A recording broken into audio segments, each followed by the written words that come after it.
efforts to help build more capable counterterrorism forces so that groups like ISIL can't establish safe haven. And we'll continue that effort through our support of the moderate opposition in Syria, our support for Iraq and its security forces, and our partnership with other countries across the region.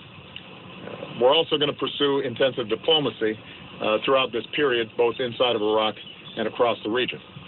Because there's never going to be stability in Iraq or the broader region unless there are political outcomes that allow people to resolve their differences peacefully without resorting to war or relying on the United States military.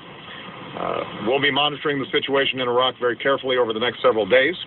Our top priority will remain being vigilant against any threats to our personnel serving overseas.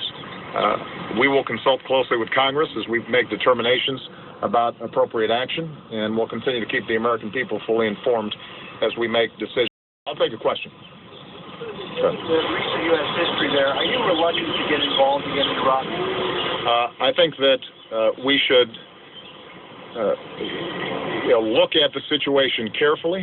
We have an interest in making sure that a group like ISIL, which is a vicious organization and has been able to take advantage of the chaos in Syria, that they don't get a broader foothold. I think there are dangers of fierce sectarian fighting if, for example, the terrorist organizations try to overrun sacred Shia sites, which could trigger Shia-Sunni conflicts that could be very hard to stamp out. So we have enormous interest there, and obviously our troops and the American people and the American taxpayers made huge investments and sacrifices in order to give Iraqis the opportunity to chart a better course, a better destiny. But ultimately, they're going to have to seize it to be able to do it for them. And given the very difficult history that we've seen in Iraq, I think that any objective observer would recognize that in the absence of accommodation among the various factions inside of Iraq, various military actions by the United States, by any outside nation, are not going to solve those problems over the long term and not going to deliver the kind of stability that we need.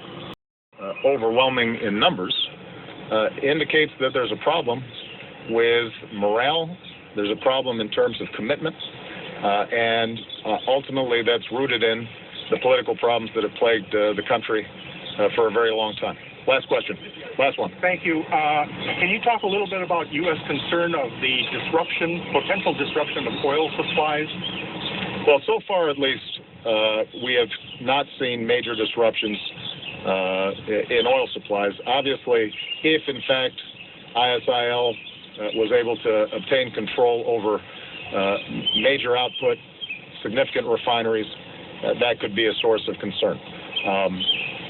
As you might expect, world oil markets react to any kind of instability in the Middle East. One of our goals should be to make sure that in cooperation with other countries in the region, not only are we creating some sort of backstop in terms of what's happening inside of Iraq, but if there do end up being disruptions inside of Iraq, that some of the other producers in the Gulf are able to pick up the slack. So that'll be part of the consultations that will be taking place during the course of this week.